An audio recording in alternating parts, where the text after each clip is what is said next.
Hello, everyone. Hopefully you can all hear me. I think I'm sharing my screen imminently, hopefully. Can everyone hear me? Oh, great. I'm going to assume there's a real delay because there's loads of thumbs up coming up out of nowhere. Oh, look at that. The screen's even showing up as well. Cool. I'm going to go with I've got a really shit machine today and it's causing me problems, so apologies in advance. Great. Good to see quite a few people have already joined. Oh, flicking ahead too quickly, my bad. We'll give everyone just another minute and then we'll get started, guys, so bear with me just a sec. And tons of pop-ups coming up thick and fast.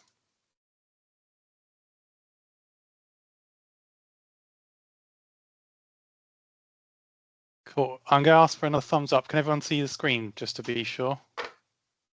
Cool. Great. Thank you. Excellent. Cool. All right. We might as well get started. Guys, welcome and thank you for coming and joining the next kind of another webinar. As you probably can already tell, and no doubt some of you have been on other webinar series we're doing, you're all probably going to be tired of my voice by the end of it. But we are trying to really focus on building out some great content. Everyone, all the communities around MSPs, also customers, existing partners, to really help you guys focus on where we can go for 2026, where we're going moving forward, how we collectively look to strategically invest and provide the best services we can to the customers that we all support. Fundamentally, you know, we make our money, we make a living by providing a really good quality, maybe a white glove service to our businesses that we support. And in order to do that, we have to be leveraging the tools we're using, but also making sure that we're keeping them measured and they are constantly being updated, managed, and supported. And obviously, Enforcer is one of those tools most of you are probably using or are looking to use if you're a prospect. And it's going through that journey of why we look to give the best service we can offer to our customers. And today's webinar really is focused on configuration, how we go about configuring, enforcement with an E rather than an I, but obviously play on words, we're enforcing environments.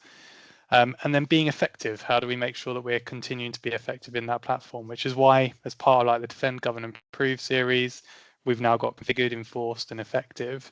It's looking at the differences that we focus on when we start to do implementations.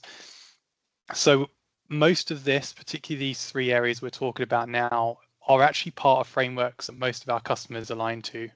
And come March, maybe even in April, or towards the end of March, we're going to be creating a brand new webinar series called Comply or Cry. So I'm announcing it now. And it's all about taming Microsoft 365, but it's leveraging the recommended guidance that we get, so like the CIS controls, but also regulations where we have to be regulated, like NIST and DORA, for example. And we're going to be creating a whole new webinar series focused around those frameworks, why they're important, how they're measured against Microsoft, and where you can leverage Enforcer using things like policy tagging, creating bespoke baselines to make the best out of the frameworks you have to adhere to. And that's where we commercialize the products that we use, like Enforcer. We want to make sure we're generating commercial gain at the end of the day for the businesses we support, well, for our business, where we support customers. So this whole series, there's a few slides. I do want to try and get onto the platform towards the end, but I just want to start giving you guys a food for thought process. Webinars, most of the time, are really there to design to get you guys to sit back, listen to some boring person like myself talk about why Microsoft is important, why Enforcer is important.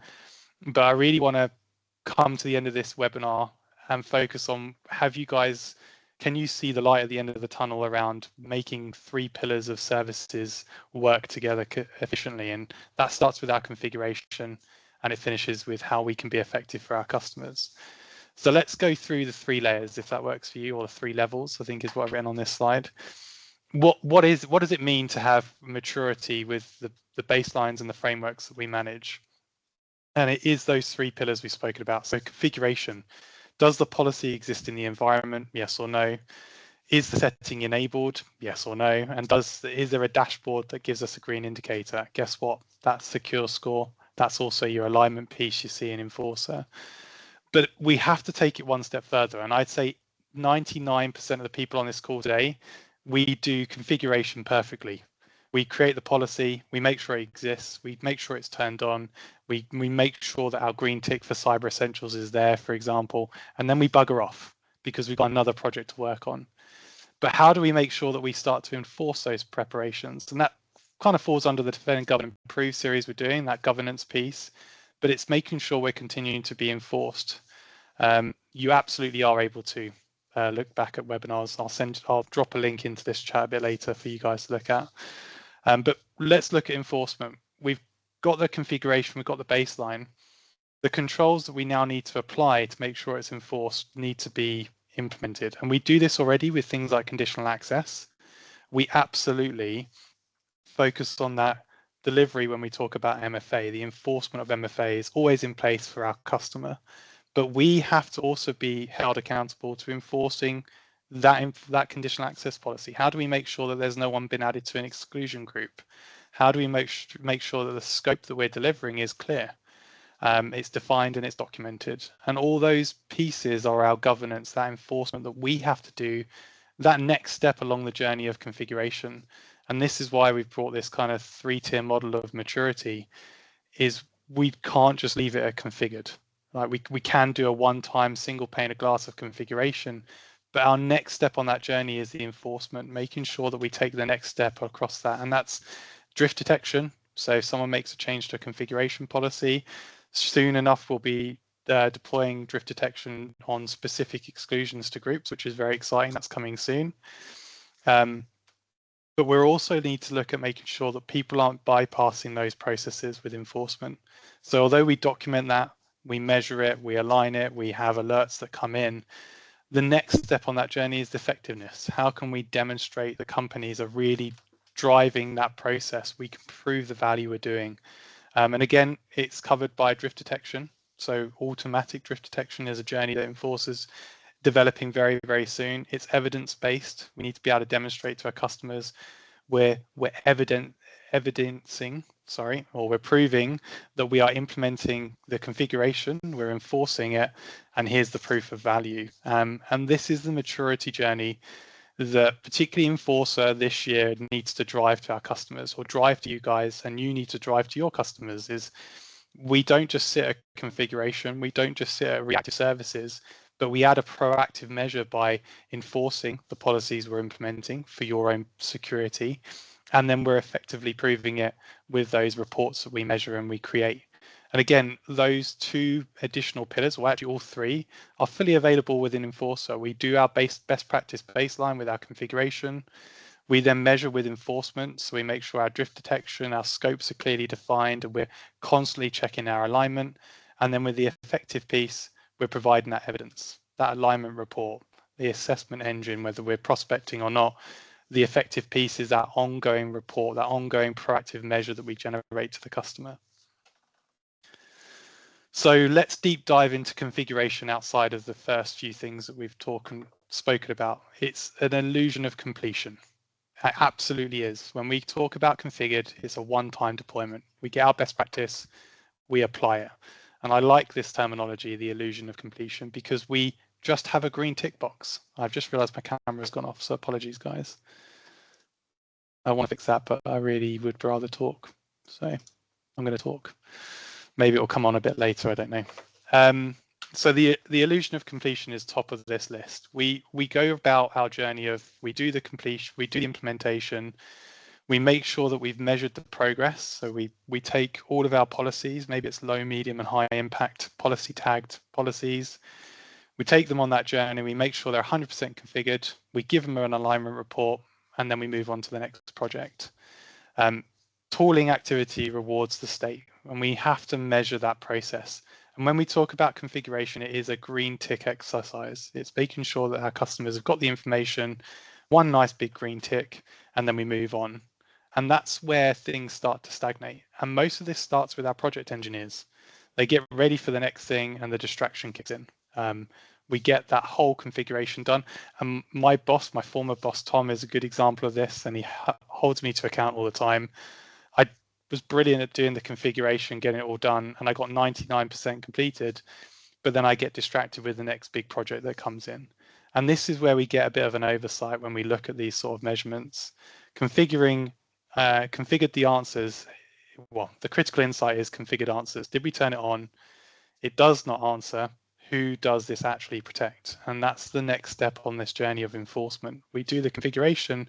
How do we demonstrate who it's impacting? Part of the reason why Microsoft has created those articles in learn.microsoft.com around configuration, their best practice is always to assign every policy to all users and all devices. You only create specific unique groups or dynamic groups for unique products or services that don't need to impact a department, but your critical, secure, configured policies should always apply to everyone, and we should be adding exclusions to bespoke platforms rather than creating a policy and adding it to a specific group, because you don't encompass that enforcement piece on the policies that you implement. And I think it's really critical sometimes to be aware that we don't always implement the enforcement part, because sometimes we've misconfigured the original policy, which is why I always say it's an illusion when we talk about completion. It's never truly completed if it's not being enforced properly. So where configuration quietly fails, so partial scope coverage, which I've just spoken about, we're not actually applying the policies or controls to all the users. There's a critical gap. And anyone on this call today that has recently done a project, we should always be doing lesson learned. We should be going back at the end of every project. We can't always do it, and I will testify to that because we've got back-to-back projects coming out of our ears all the time. But our project managers should actively be looking at lessons learned. And as a result of those lessons learned, we can actually go back and realize, have we actually covered the scope? And I think these 5 comments that I've got down here, or points, should be added to lessons learned all the time. Have we done a partial scope coverage? The implementation we've done, does it cover everyone? Are there any critical gaps that we've not addressed? The other area is legacy authentication pathways. So this really resonates when we talk about, have we covered conditional access policies across the board? So most companies will always implement all users for MFA, require device compliance for the devices we're using, ad block legacy authentication. But do we go one step further when we block other device platforms that we're not using? I find quite often, and more often than not, most companies forget wholeheartedly to add in the exclusions of other platforms. So if you're not using Linux, we should be having a policy that says block Linux devices, but full stop, it shouldn't be used. In GitHub, there's a product you can use, or you can look it up online. I'm sure I can find share it later on, called MFA Sweep. It's a really good way of doing a quick test of someone's environment. It checks Safari, it checks all the browsers, it checks different platforms. Can I log in without needing MFA with all these products? It's a really good way of seeing if we can change that measurement and see if there are any legacy authentications that we're not aware of, or pathways into the environment we've not necessarily looked at.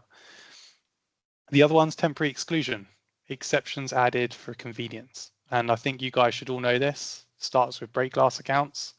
More often than not, we create a nice little YubiKey for our break glass, but we also exclude them from the policies, which makes this YubiKey pretty bloody redundant. What's the point of having it if we're excluding them from the MFA group anyway for our break glass access? Temporary exclusions become permanent fixtures, and we always forget them, especially if we start a project, we do the configuration. Let's be transparent, we're going to bloody well forget about it, because we do. We walk away and we move on to the next big project, and we don't always do the perfect handover to our customers or to our service desk, service delivery team. So they're not aware that this exclusion is in place. So when we measure it, we need to make sure that we're holding ourselves to account, and we're then enforcing those policies across the board.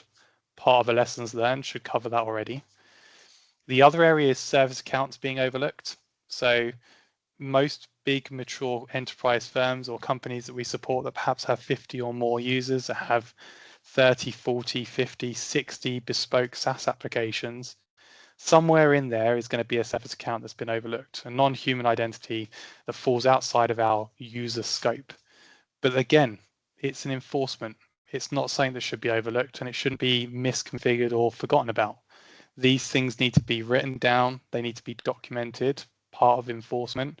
If it's going to be permanently out of the scope, we need to make sure that that's measured, identified, and added to a risk register. And the last one, which I've just spoken about, is break glass access unreviewed. If we are excluding break glass accounts, and I think this is a conversation or something I want people to walk away with, should we be reviewing this quarterly, monthly, biannually? I think break glass accounts in an environment should always be reviewed, because not only can we be audited against it, not necessarily the MSP, but the customer, but emergency accounts exist, but they should be tested, they should be validated, and they should be reviewed. And reviewing means that we're going to test and we're going to validate. And it makes sure that we have access to that break glass account. Maybe when we do the review and we do validate and test it, we reset the password, we store it back in our platform that we've got logged in, we make sure the YubiKeys do work, so that then that means they can be assigned to those conditional access policies and there's no exclusion process. We're covering our asses when we talk about protecting our environments forward with a forward approach of enforcement. We look to enforce break glass accounts to our policies where we can. We may exclude them from compliant devices, or perhaps we create new conditional access policies that are specifically designed for break glass accounts, where we say they are going to require a Windows compliant device and they will need MFA and they have to use a YubiKey. But it's our break glass account. We know we can get in because we're testing it biannually or we're testing it monthly. Probably not monthly. I think it would pull our hair out with the number of tenants we support, but maybe once a year over Christmas when we've got a change freeze. Food for thought. So let's move on to level 2. Hopefully that's been semi-insightful because I can talk for England. Enforcement. What's that next step? Where does the reality start? And this is the thing I really want to focus on when we talk about the configuration, our next step on the journey.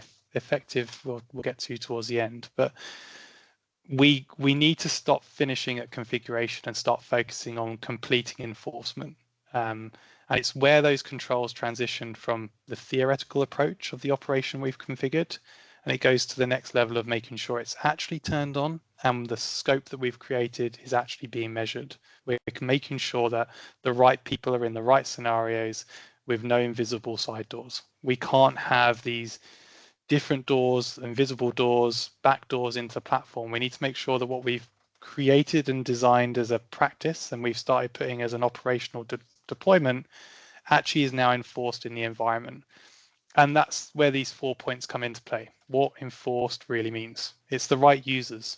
We've got to make sure that the controls we implement affect everyone in that environment or the scope that we've built. Not necessarily the entire deployment, maybe it's a subset of users for our executive leadership team, as an example.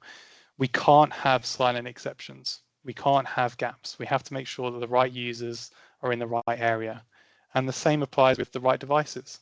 We've got to make sure that we are only allowing in the platform or devices we've agreed. So if it's Macs, we should be using Apple Business Manager where possible for Mac management. Downside is obviously we need to buy those Macs through Apple, or we use Apple Configurator 2 to do that integration. And then also if it's just Windows, then we should be blocking the other applications that could, other devices that could be available in the environment. And this really, I think, is one area that everyone forgets, is blocking Linux boxes, blocking Android tablets that shouldn't be in use. We need to make sure that we're adding those additional layers, that enforcement piece that we're forgetting about post configuration. And then it's the right scenarios. So we have to be context aware of policies that we implement. We have to adapt it to a risk, and we need to make sure that we're not creating bypass opportunities. So when we talk about building a scope of works or professional services deployment for a customer, or in fact, actually our baseline we build in Enforcer, are we creating gaps when we do that? And sometimes that means we have to have a crappy round table with a group of people. I would encourage you guys never do a naming convention on your baseline with more than one person in the room, because it's going to go disastrously wrong. And your naming convention for your baseline is going to take months rather than a few hours. If it does require a round table, make sure you've got everyone that's meant to be in that round table is on annual leave, and then you create your best practice of naming convention. And that way You've had the opportunity to have your roundtable. Everyone that's been on annual leave, it's not your fault. They were on annual leave, but we needed to get on with the project. So create your best practice in your naming convention when it's just one person in the room. There's one point to take away when it comes to baseline management. But we need to make sure we have those processes in place. But it's that context-aware process, making sure that we are creating the right bypass opportunities. And then the last point is no side doors, no backdoor entry. So legacy protocols have to be turned off. Blocking legacy authentication with no exclusions is critical, and the workarounds are identified and closed. And that's really when you sit down and you create your baseline, you're focused around those elements you need to consider, making sure that we really are adapting our best practice to meet enforcement across the board. Right scope of users, right scope of devices, the right scenarios for the business or the industry you're working in, and making sure there's no side doors. Check the gaps that are in place. And I've put a list, 5 points there of common enforcement gaps. So an exclusion list that grows organically over time. And I think we could all probably allude to that.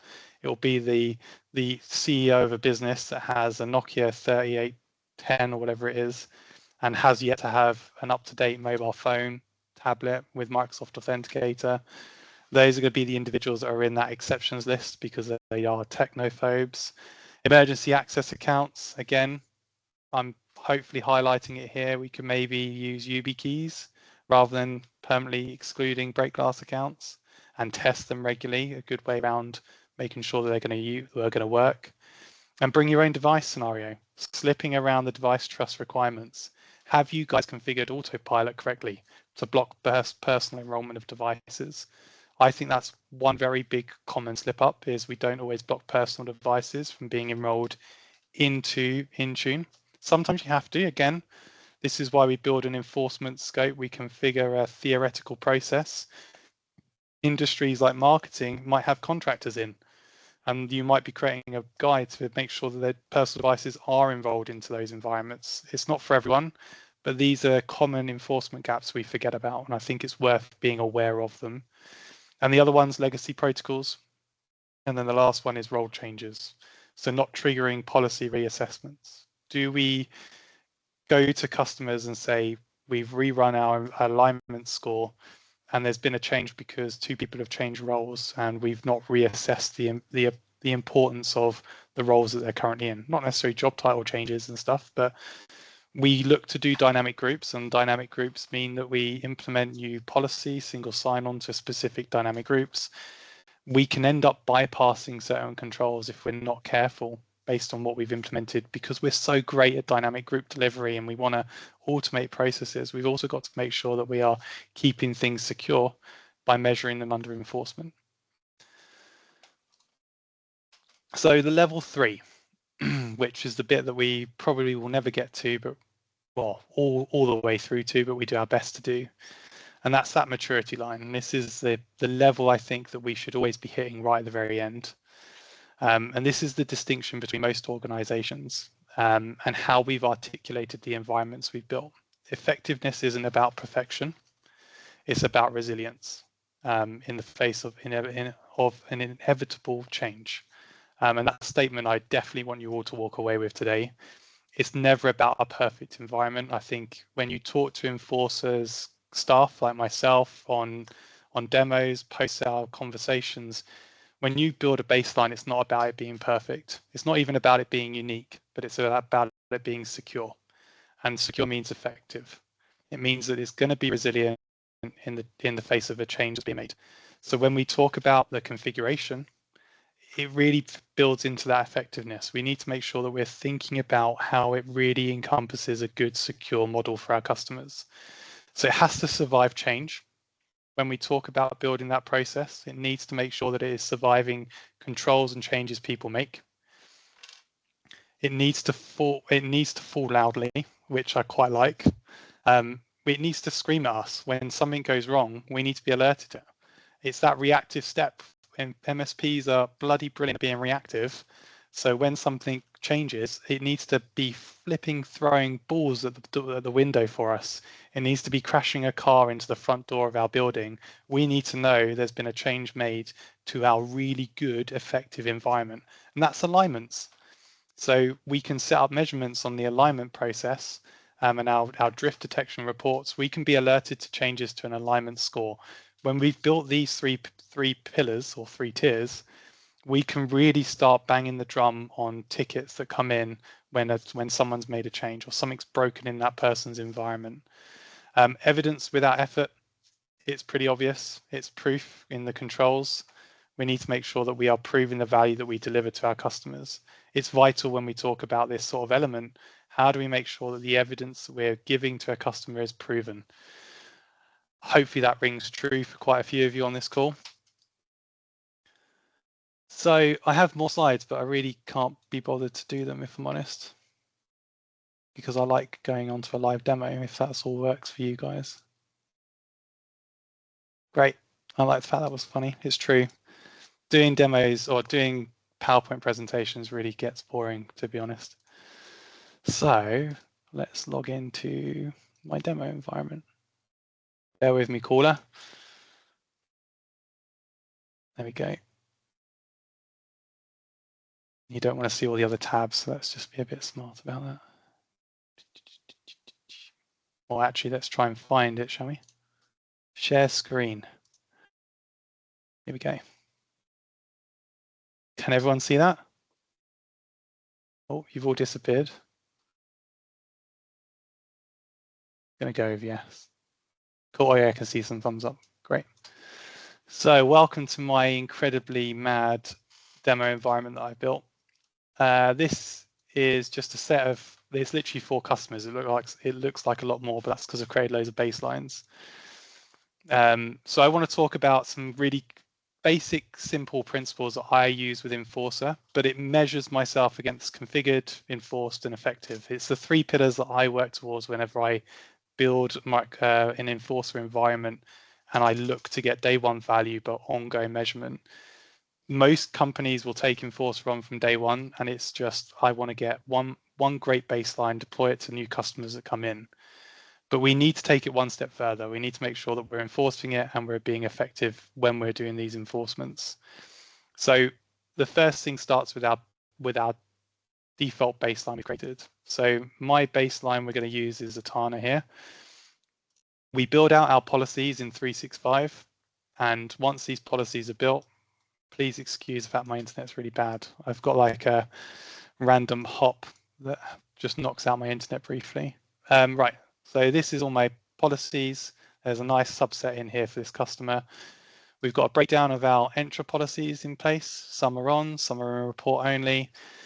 The big thing that I find really valuable when we're building this out is the policy tags. And I'm sure most of you use them. And I'm sorry if I'm sucking eggs for you guys already, or if you're sucking eggs. Policy tags really help you guys to make sure that not only are you configuring an environment, you're enforcing it and you're proving it's effective. And it starts with building out a really, really, really good policy tag solution. So once you've built your best practice, which if you're like me, I took all of my policies from my existing customers and I deployed them to my baseline tenant I created. So I take some other customers, push them out here. But then once I've done that, I created what I thought would be a really good model on policy tags. So in here are all my policy tags. I can drop them into the chat later if you haven't used them already. But I looked around the environments that we're building. So Defender for Office, I want to tag all my policies with Defender for Office. And if they're bespoke, I want to make sure there's another tag in there that says it's low impact, medium impact, high impact, or maybe it's part of a phased approach I create or a security model I'm delivering. I also want to tag policies that have got variables in.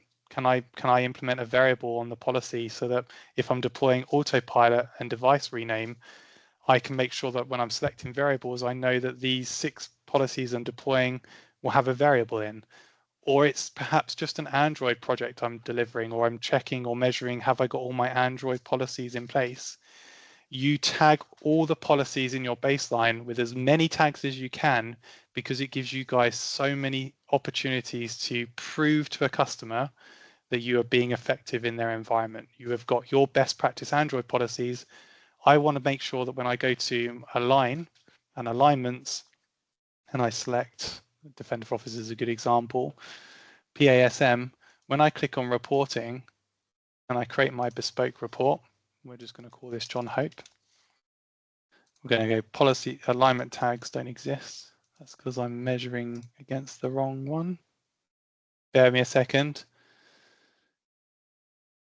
Oh, there we go. Let's do that one. So back to alignment, version 2. Reporting. You can tell I've got this all planned, guys. I know I'm on fire. Try again with John Hope.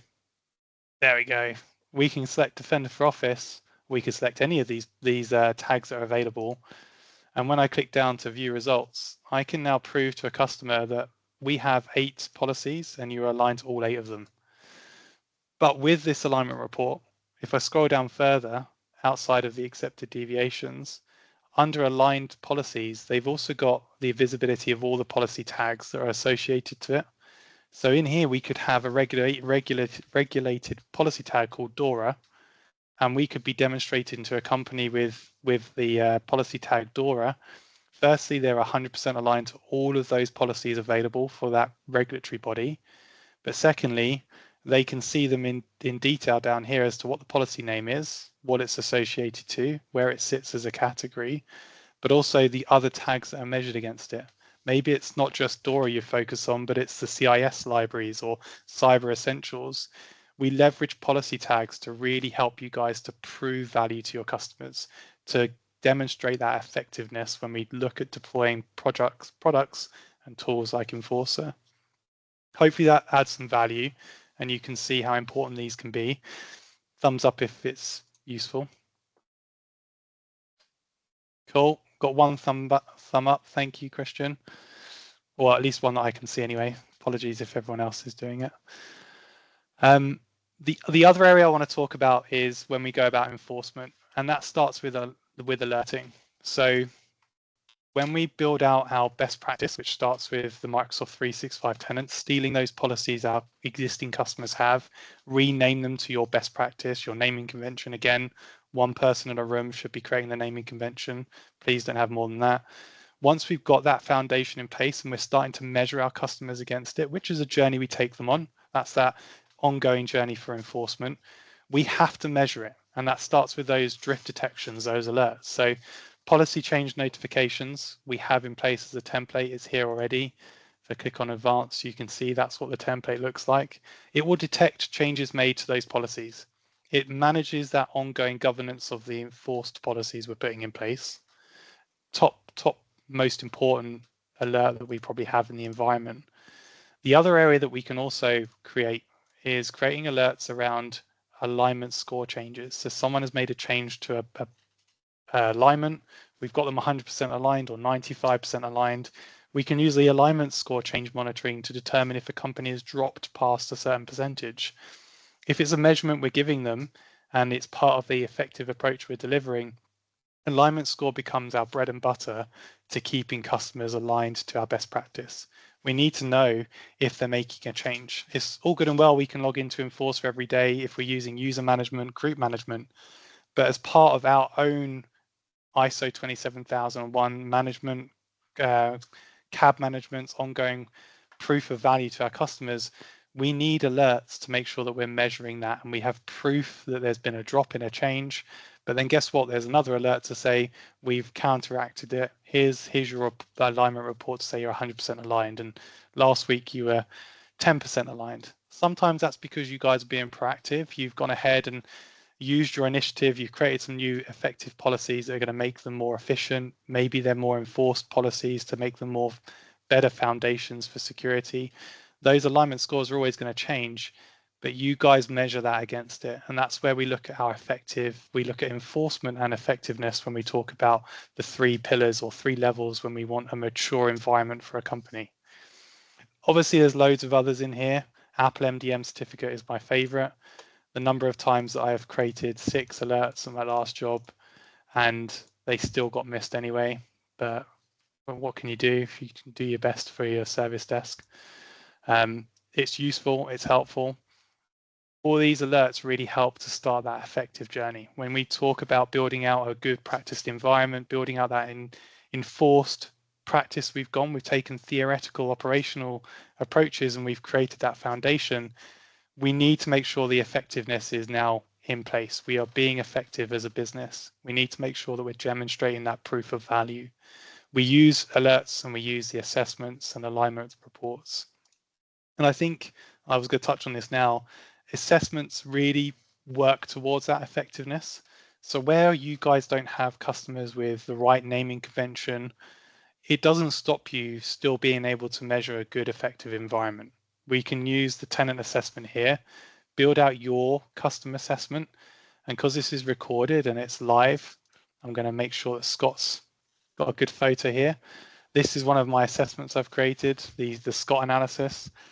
In here, we've got a selection of checks that are specifically unique to Scott and his business that we then run against our customers. We can create these customized checks and we can run them, measure them against the customer's environment.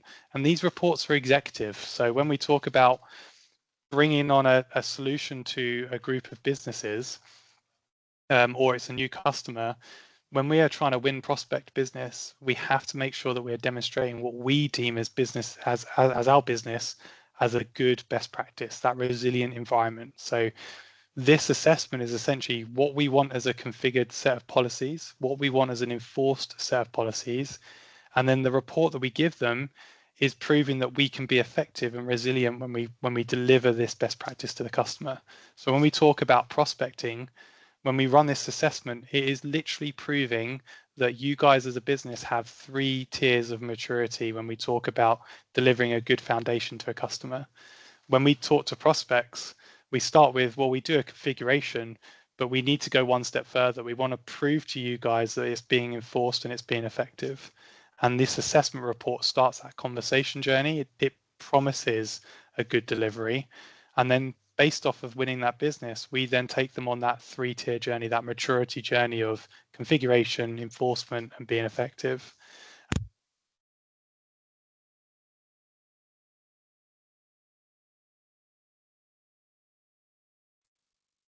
Can you all still hear me now? Cool. My headset's just died, so that doesn't help. Great, good start, or good finish, I should say. Let's put that on charge. Apologies, guys. So I want to wrap up, if that's all right with you guys. We've got like 5 minutes left, so let's go back from this. Hopefully seeing the platform with how I built it is quite useful. Yeah, I thought there might be a bit of feedback. Thanks for saying that. It's not embarrassing at all. Let's go back to this slide deck 1 second. Hopefully that's gone. I can't display content. 1 sec.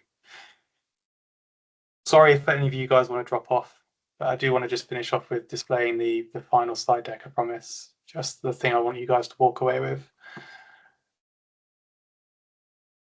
which isn't happening. So, oh no, it is, it's coming back.